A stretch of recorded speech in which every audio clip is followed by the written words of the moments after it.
23절부터 마지막 29절까지 갈라디아서 3장 23절부터 마지막 29절 말씀까지 한 목소리로 읽겠습니다. 믿음이 오기 전에 우리는 율법 아래에 매인 바 되고 계시될 믿음의 때까지 갇혔느니라. 이같이 율법이 우리를 그리스도에게 인도하는 초등교사가 되어 우리로 하여금 믿음으로 말미암아 의롭다함을 얻게 하려 함이라. 믿음이 온 후로는 우리가 초등교사 아래에 있지 아니하도다. 너희가 다 믿음으로 말미암아 그리스도 예수 안에서 하나님의 아들이 되었으니 누구든지 그리스도와 합하기 위하여 세례를 받은 자는 그리스도로 옷 입었느니라. 너희는 유대인이나 헬라인이나 종이나 자유인이나 남자나 여자나 다 그리스도 예수 안에서 하나이니라. 너희가 그리스도의 것이면 또 아브라함의 자손이요 약속대로 유업을 이을 자니라. 아멘. 갈라디아서 대주제는 믿음으로 의롭다함을 얻는다라는 겁니다. 믿음으로 의롭다함을 얻는다 할 때 그 상충되는 부분이 바로 율법입니다. 그래서 율법과의 관계를 자세하게 믿음과 이렇게 대조해서 설명을 하고 있어요. 지난주 수요일 날 예배하지 않았기 때문에 조금 기억이 없을지 모르지만 율법이 우리 신앙에 세 가지 역할을 한다 그랬습니다. 그 첫째가 뭐냐면 율법은 하나님의 뜻을 아는 길입니다. 율법을 통해서 우리가 하나님의 마음을 알고 우리에게 가르쳐 주시기 때문에 이 율법을 통해서 우리가 하나님의 뜻을 알게 됩니다. 하나님이 어떤 분인지, 하나님이 무엇을 원하시는지, 또 무엇을 말씀하고자 하는지, 우리에게 하라 하지 말라 하는 것이 무엇인지, 어떻게 해야 하나님이 기뻐하시고 하나님 기뻐하는 삶을 살 수 있을 것인지, 이런 것들을 알려주는 것이 바로 율법이라는 것입니다. 그래서 율법은 그 첫째 기능이 바로 하나님의 뜻을 우리에게 알려주는 그런 기능을 가지고 있습니다. 두 번째는 율법은 우리를 그리스도에게로 인도하는 초등 선생과 같다, 초등교사와 같다라고 얘기합니다. 율법이 우리에게 주어져 있으나 누구도 이 율법을 완전하게 지켜서 하나님 앞에 의롭게 되어질 사람은 없습니다. 그래서 율법이 죄이기 때문에 못 지키면 죄잖아요. 그래서 그 죄의 결과가 뭐냐면은 사망이에요. 율법이 우리의 죄를 깨닫게 하고 지적은 해주지만 율법 속에는 죄를 해결할 수 있는 기능이 없어요. 그래서 우리가 율법에 다가서면 다가설수록 우리가 두려운 마음을 갖게 되고 저주에 대한 공포심을 가질 수밖에 없습니다. 그럴 때 우리에게 하나님의 긍휼이 필요한데 바로 율법 자체에서 해결하지 못하는 그 죄의 문제를 해결할 수 있는 분, 바로 예수 그리스도에게로 우리를 인도해 가는 것이다 라는 말씀입니다. 그런데 우리가 아무리 이렇게 얘기해도 세상 사람들은 서로 비교해서 조금 더 선하고 조금 더 의롭게 산다 이렇게 주장하고 자랑하기는 해도 그 죄의 값이 무엇인지를 그걸 정확히 모르고 그래서 구원자이신 예수님 앞에 나오지를 않습니다. 그러나 인생은 언젠가는 죽게 돼 있고 죽음 앞에서 우리는 하나님의 엄한 심판대 앞에 서게 되거든요. 그때가 되면은 긍휼이 없는 심판을 받게 돼 있어요. 예수 그리스도가 없는 그 율법만 가지고 있게 되면 우린 누구라도 하나님 앞에 꼼짝없이 죄인으로서 그 죄의 값을 받게 돼 있습니다. 그래서 우리를 율법이 궁극적으로 우리에게 기능을 하는 것은 율법을 다가서면 다가설수록 내가 얼마나 큰 죄인인가를 깨닫게 해주고 그 죄의 문제를 해결할 수 있는 십자가 예수, 십자가에 피 흘려 죽으신 예수, 그분에게로 우리를 인도해 주는 것, 그것이 바로 율법의 기능이라는 겁니다. 지금은 우리가 세 번째는 지금은 우리가 예수를 믿습니다. 그럼 예수 믿고 구원 받았기 때문에 우리가 율법과 무관하냐? 그렇지 않습니다. 예수 믿고 이제 하나님의 자녀 구원 받았으면 이제는 우리가 하나님의 뜻을 좀 더 지키려고 노력해야 하는 겁니다. 그 기준이 바로 율법입니다. 내 의를 세우려고 율법을 지키는 것이 아닙니다. 벌받지 않으려고 율법을 지켜서 우리가 천당 가겠다라는 생각을 가지고 율법을 지키는 게 아닙니다. 다른 사람과 비교해서 내가 좀 더 선하다 이렇게 자랑하기 위해서 이 율법을 행하는 것도 아닙니다. 이제는 우리가 믿음으로 예수 그리스도를 믿음으로 하나님의 자녀가 되었기 때문에 하나님의 뜻이 무엇인지를 알려주는 그 율법을 가능하면 우리가 지키면서 살아야 된다라는 겁니다. 그러나 우리가 예수 그리스도를 믿지만 100% 율법을 지킬 수 있는 사람은 없습니다. 어떤 사람은 조금 더 지키고 그렇지 못한 사람도 있을 수가 있습니다. 그러나 어떤 모습이든지 우리가 예수 그리스도를 믿으면 그 사람이 온전히 율법을 다 지키지 못해도 구원엔 문제가 없다라는 그런 말씀입니다. 그래서 율법의 마지막 기능은 예수 믿는 우리가 하나님의 뜻을 따라서 살도록 가이드를 해주는 것이 바로 율법이다라는 겁니다. 이 세 가지가 율법의 기능입니다. 이제 우리가 오늘 본문에 들어가서 보면은 앞서 22절 지난 주일에 봤는데요. 오늘 말씀에도 이제 우리가 보겠지만 22절 말씀을 한번 같이 읽어볼까요? 그러나 성경이 모든 것을 제 아래 가두었으니 이는 예수 그리스도를 믿음으로 말미암는 약속을 믿는 자들에게 주려 함이라. 율법이 우리를 모든 것을 죄 아래 가두었다 그랬어요. 그러니까 율법이 아닌 율법은 우리를 온전하게 죄 가운데 가두어 놨어요.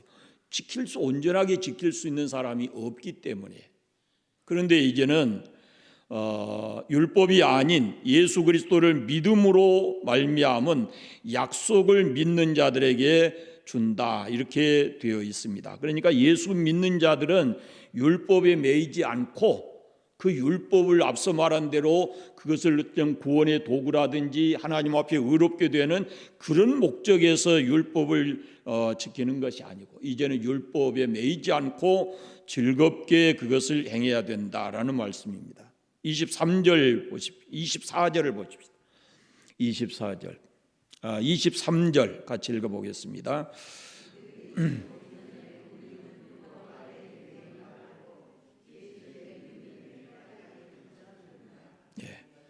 24절 앞에 부분에 보면은 이같이 율법이 우리를 그리스도에게로 인도하는 초등교사가 되어 그랬습니다. 앞서 두 번째 기능에 대한 말씀을 제가 드렸죠. 율법이 우리를 그리스도에게로 인도하는 초등교사다라는 걸 말씀드렸어요. 이제 오늘 본문에 보면은 23절 이런 말씀에 보면은 율법의 때와 믿음의 때, 이 때에 대해서 이 말씀을 하고 있습니다. 믿음이 오기 전에 율법에 관한 그런 이야기들이 있어요.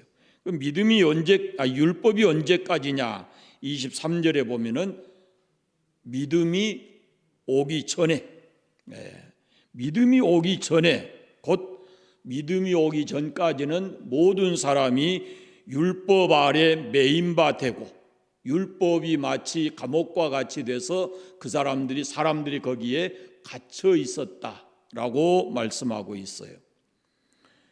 그리고 어린아이가 돼서 이 초등교사, 옛날 성경에는 몽학선생 이렇게 했는데 그 초등교사의 지배를 받고 있는 것과 같이 바로 율법의 때에는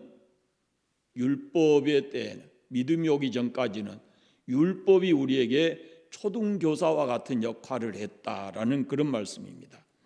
이것은 초등교사라고 하는 것이 예수님 오시기 전, 믿음이 오기 전에 이런 뜻입니다. 그러니까 사람이 아무리 똑똑하고 잘나고 세상에서 선하게 보이고 그럴지라도 예수 그리스도에게 나와서 그 믿음을 갖지 아니하면 자기 의를 내세울 수밖에 없고, 그리고 그런 사람은 그러나 결국은 율법 안에 갇혀 있는 사람이다, 이렇게 말씀하고 있어요. 그래서 율법의 그 형벌, 어떤 율법의 두려움, 이런 것에 눌려서 살아가고 있다라는 그런 말씀입니다.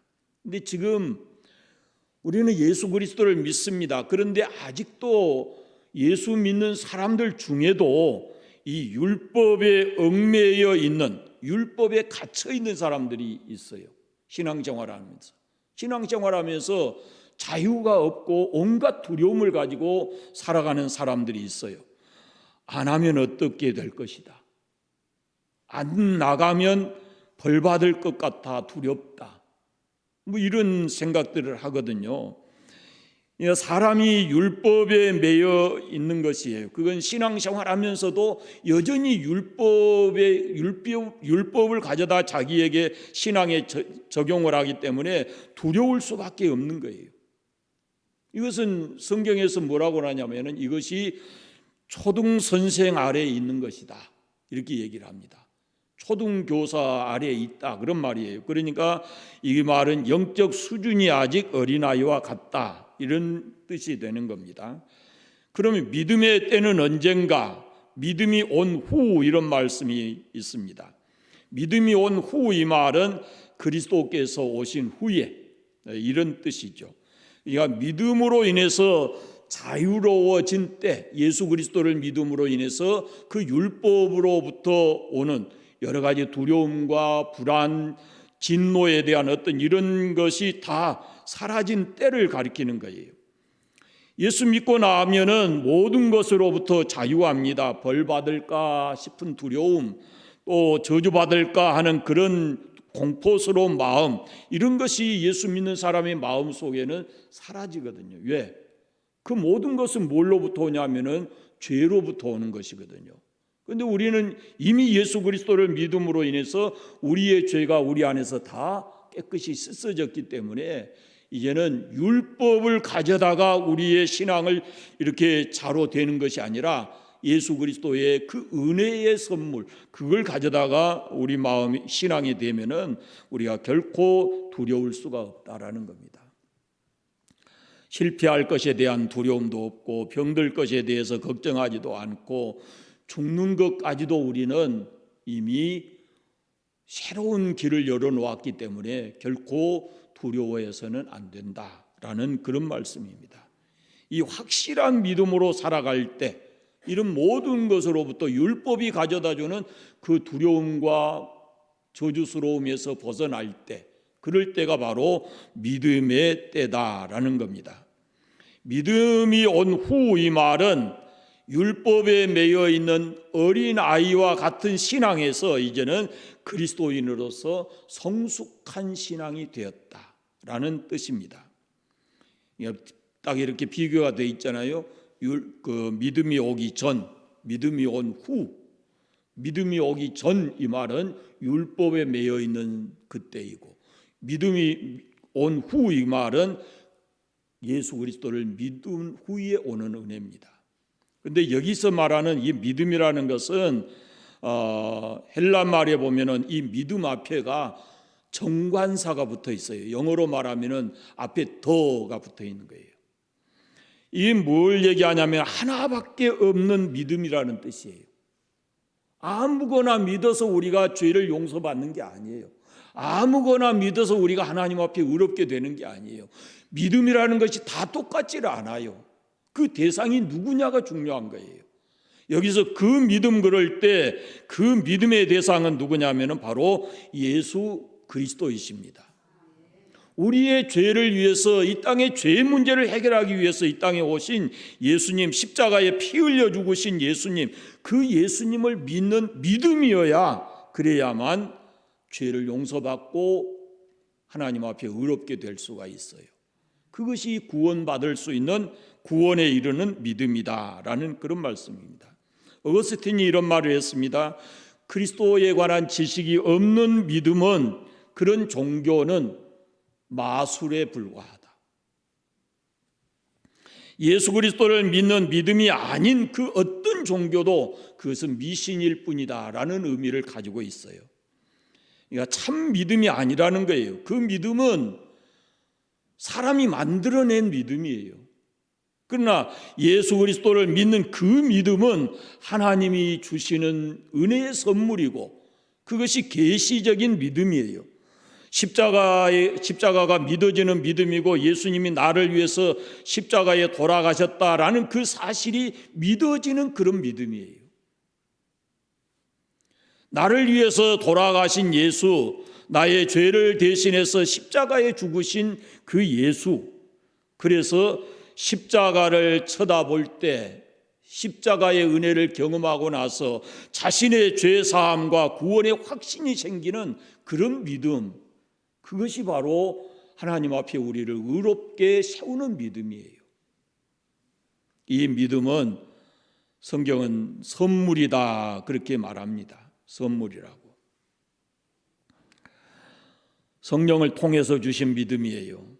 사람이 스스로 노력해서 얻을 수 있는 믿음이 아니고 우리가 말씀을 들을 때 그걸 깨닫게 하시고 그걸 믿게 만들어 주신 분이 성령이시기 때문에 성령을 통해서 주신 믿음이고, 그 믿음을 갖게 되면 구원의 확신을 갖게 되는 분명한 믿음입니다.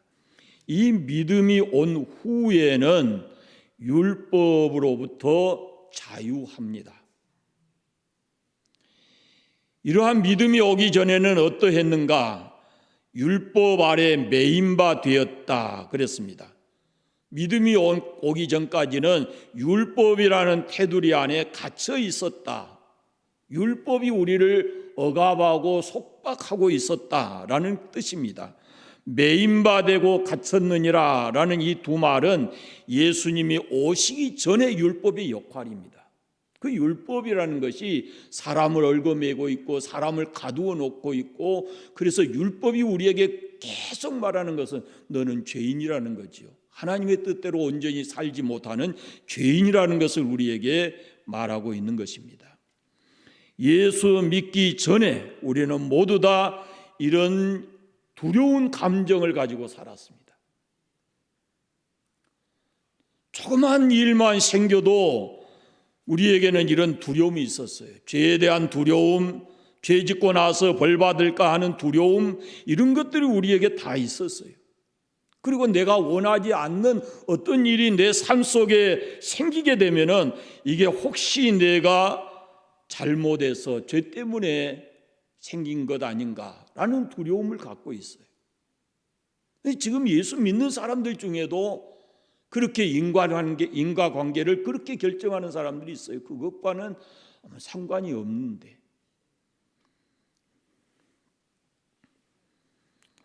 자녀들에게 무슨 일이 생기면 그것이 나의 잘못이 아닌가라는 그런 두려운 마음을 가지고 살아가는 겁니다. 흔히 저는 오랫동안 그 모습을 보아왔어요. 저희 어머니를 보면서. 제 밑에 동생이 그 말을 못하게 되니까 그의 어머니, 아버지가 얼마나 죄책감을 가지고 사는지 몰라요. 우리 아버지가 유아시절에 교인이었는데 중간에 신앙생활 안 하셨거든요. 이런 마음이 부모에게 있어요. 자식이 잘못되면 혹시라도 그것이 내 죄 때문이 아닌가, 나의 잘못이 가져온 결과물이 아닌가, 이런 생각들을 하게 되는 겁니다. 그래서 이 예수 그리스도를 만나기 전까지 우리는 하나에서 10가지 모든 것이 두려움이에요. 조그마한 일만 생겨도 그런 불안과 두려운 마음을 갖고 사는 거죠. 잠시도 마음이 평안할 날이 없죠. 감정적으로 완전히 두려움에 매여 있고 죄의 노예가 되어서 살아가고 죄의 의식에 빠져서 죄의 형벌에 매여 가지고 그런 모습으로 세상을 살아가고 있는 거예요. 믿음이 오기 전에, 다시 말하면 내가 예수 그리스도를 만나기 전에 우리는 모두가 다 그런 생각을 가지고 그런 마음을 가지고 살았었습니다. 이것이 율법 아래 매인바된 갇힌 사람들의 모습입니다. 이때는 하나님이 사랑의 하나님이 아니라 진노하시는 하나님, 벌 주시는 하나님, 그런 정도로 하나님을 보는 겁니다. 율법으로부터 자유하지 못하면 하나님은 벌 주시는 분, 사랑의 하나님이 아니고 그렇게 받아들이는 거예요. 그러나 믿음이 온 후로는 이런 두려움으로부터 자유하고 하나님의 사랑을 온전히 깨닫고 예수 그리스도를 믿는 믿음 안에 살면서도 내 삶에 어떤 고난이 오면 그것을 믿음 안에서 재해석하고 그리고 하나님의 뜻이 무엇인가를 깨닫게 되는 것이지, 그 고난이라는 것을 죄와 연결해서 내가 잘못해서 그 고난이 왔다 이렇게 생각하지는 않는 겁니다. 이미 예수 믿는 우리는 하나님의 자녀가 돼서 분명한 그런 신앙을 가지고 있기 때문에 율법으로부터 자유해야 합니다. 24절 말씀을 보시면 이것이 율법이 우리를 그리스도께로 인도하는 초등교사가 되어 그랬습니다. 율법의 역할이 우리를 그리스도에게로 인도한다라고 말씀드렸어요. 이것은 우리를 하나님의 죄인된 우리가 우리 힘으로서는 그 죄를 없앨 수 없기 때문에 하나님의 긍휼을 입도록, 그래서 우리를 하나님의 약속 안에 들어가도록 예수 그리스도께로 우리를 인도하는 겁니다. 초등교사, 옛 성경에는 몽학선생, 이 말은 두 단어가 합해져 있어요. 헬라 말은 파이다 고고스인데 이 파이스라고 하는 단어하고 아고고스라고 하는 단어가 합해졌어요. 파이스라는 말은 어린 아이 그런 뜻이고 아고고스는 인도한다 그런 뜻입니다. 그러니까 어린이를 인도하는 사람 그 말이에요. 초등교사가. 영어로는 튜터라고 되어 있는 성경도 있고 트레이너라고 되어 있는 성경도 있어요. 그러면 초등교사가 어린아이들에게 가르치는 게 뭡니까? 올바른 것을, 바른 것을 가르치고 바른 길로 가게 하고 하는, 이것이 초등교사들의, 무엇이 옳고 그른가를 가르쳐 주는 것이 초등교사예요. 그럼 율법의 역할이 바로 그런 거예요. 옛날 우리나라로 보면은 가정에서 그 아이들을 가르치는 훈장 선생님과 같은 거예요. 율법이 우리를 그리스도께로 인도한다 그랬어요. 그럼 율법을 한번 가만히 제가 여러분에게 설명해 드릴게요. 보세요. 율법의 가장 율법을 축소시켜 놓은 것이 뭐냐면 십계명이에요. 십계명을 가만히 보세요. 그러면은 십계명 속에 하라는 것과 하지 말라는 것이 있어요. 그러면 하라는 게 많아요? 하지 말라는 게 많아요? 하지 말라는 게 많아요. 1계명부터 우리가 10계명을 두 개로 나누잖아요. 두 부분으로. 1계명부터 4계명까지 속에는 하라는 계명이 매주마다 하잖아요. 10계명. 하지 말라 하라는 계명은 4계명 하나뿐이에요. 안식일을 거룩하게 지키라 하나예요. 그 다음에 5계명부터 마지막 10계명까지는 5계명, 내 부모를 공경하라 하라는 그거 하나밖에 없어요. 나머지는 전부 다 뭐예요? 하지 말라는 거예요. 그러니까 이것이 어린아이와 같은 우리를 이렇게 하라 하지 말라라는 것으로, 이건 해서는 안 된다, 이것은 해야 된다, 이게 가장 기본적인 틀이에요. 율법의 가장 기본적인 틀이 뭐냐면 너 하나님 믿는 사람이니까 이건 해서는 안 된다, 이건 해야 된다라고 가르치는 것이 바로 율법이에요. 그게 초등교사의 역할을 하는 거예요. 율법이 그런 의미에서. 그냥 가장 기본적인 것을 우리에게 가르쳐 주는 것, 그것이 바로 율법의 기능이라는 겁니다. 그런데 이제 믿음이 온 후로는 이런 것에 매이지 않습니다. 율법의 완성이신 예수님을 우리가 믿는 거예요. 율법을 완성하신 예수님 안에 우리가 예수님과 연합되어 있기 때문에 이제는 그 율법으로부터 오는 두려움에서 우리가 벗어나서 기쁘고 즐거운 마음으로 그것은 당연히 해야 되는 거예요. 옛날에는 그걸 하면 하나님께로부터 칭찬받고 복을 받고 그런다고 하는 생각을 가지고 그걸 했을지 몰라요. 그러나 지금은 그게 아니에요. 여러분, 우리는 당연히 하나님의 은혜로 구원받아서 이제 율법으로부터 자유하고 그리스도와 하나 되어 있는 우리는 그 율법을 즐겁고 감사한 마음으로 그것을 지켜가야 하는 것입니다. 그리스도 안에 있는 우리는 그런 마음으로 모든 것을 구원의 은혜 안에서 믿음으로 감사하면서 해야 합니다. 벌받지 않을까, 잘못되는 것 아닌가라는 그런 두려운 마음을 가지고 하는 게 아니에요. 주의를 지키는 것도 마찬가지예요. 정말로 주의 은혜에 감사해서 기쁘고 즐거운 마음으로 지켜야 되는 거죠.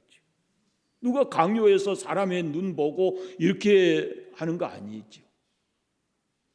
헌금하는 것도 마찬가지입니다. 감사하는 마음에서 해야 하는 것이고, 율법에 매여 있을 때는 하지 않으면 안 된다, 두렵다라는 생각에서 그렇게 했을지 모르지만, 그러나 지금은 그거 아니죠. 우리가 예수 그리스도의 은혜로 그분이 피 흘려 우리를 구원해 주신 그 은혜를 생각하고 감사한 마음으로 해야 하는 것입니다. 믿음이 온 후로 예수 그리스도를 만났다면, 예수 그리스도를 믿는다면 우리는 모든 삶을 그렇게 감사함으로 기쁘고 즐겁게 살아가야 하는 겁니다. 봉사하는 것도 마찬가지입니다. 우리가 흔히 이름도 없이 빛도 없이 해야 된다라는 의미가 그런 의미예요. 누가 알아주든 알아주지 않든 내게 주어진 그 은혜에 대해서 감사하고 성실하게 섬기고 봉사하면서 살아가는 것, 그것이 중요한 것입니다. 26절 이하에 보면은 예수 그리스도를 믿는 그리스도인에 대해서 이 5가지를 얘기하고 있는데, 한마디로 말하면은 새로워졌다라는 겁니다. 첫째가 뭐냐면은 이제는 종이 아니라 하나님의 자녀가 됐다라고 말하고 있습니다.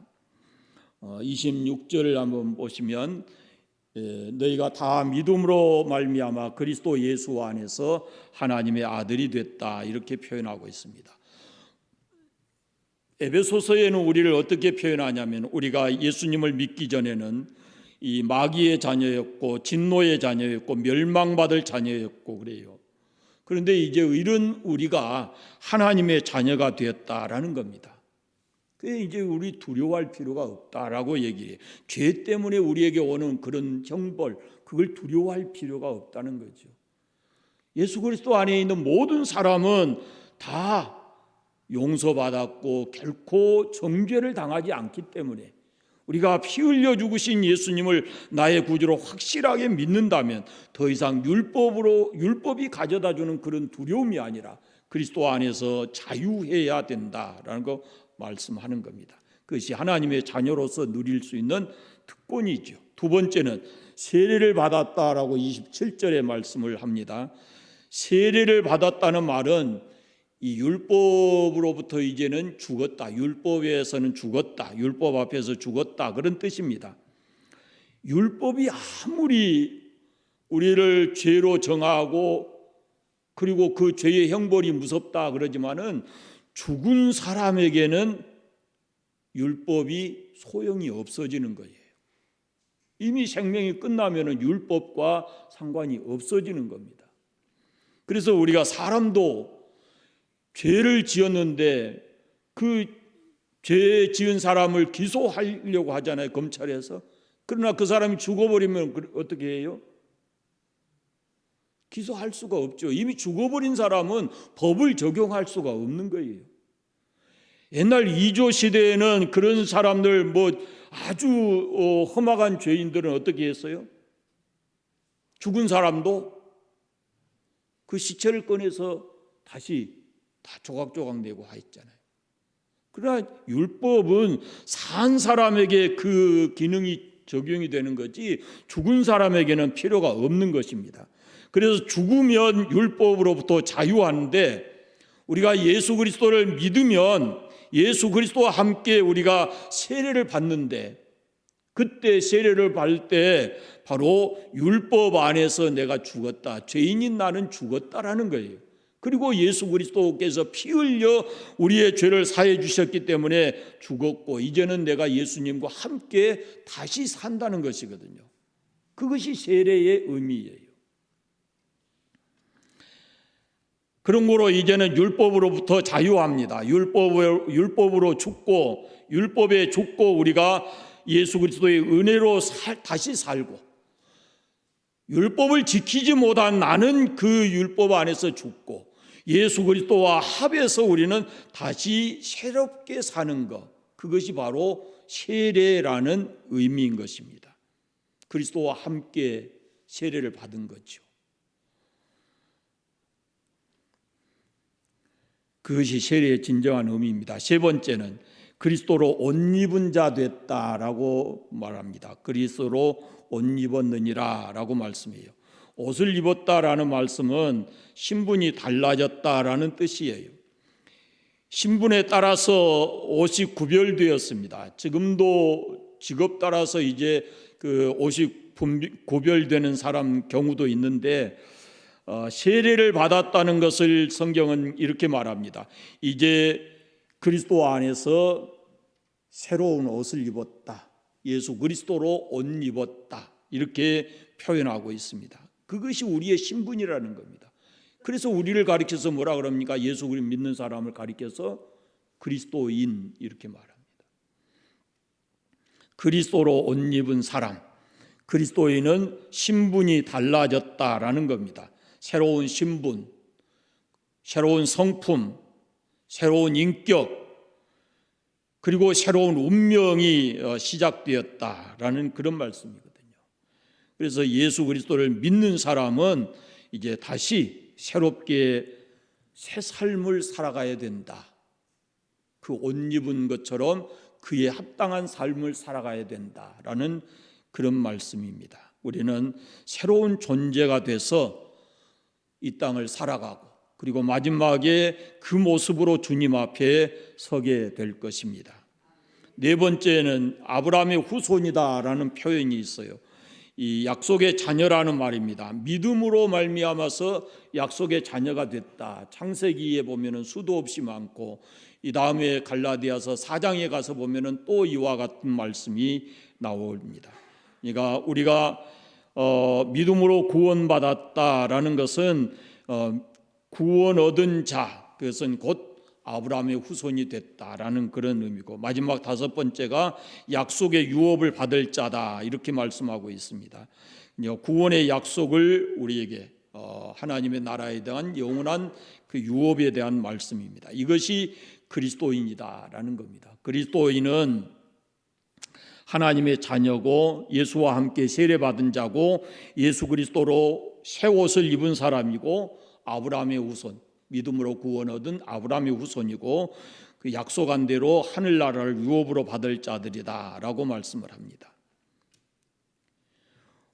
옛날 그 유대의 한 교만한 유대인의 남자가 이렇게 하나님께 기도했다 하잖아요. 하나님 감사합니다. 이방인으로 나지 않는 것 감사하고 노예 아닌 것 감사하고 여자 아닌 것 감사합니다 라고 했대요. 여러분 한번 가만히 생각해 보세요. 여러분은 이 땅에 살면서 가장 확실하게 하나님 앞에 드릴 수 있는 감사가 무엇입니까?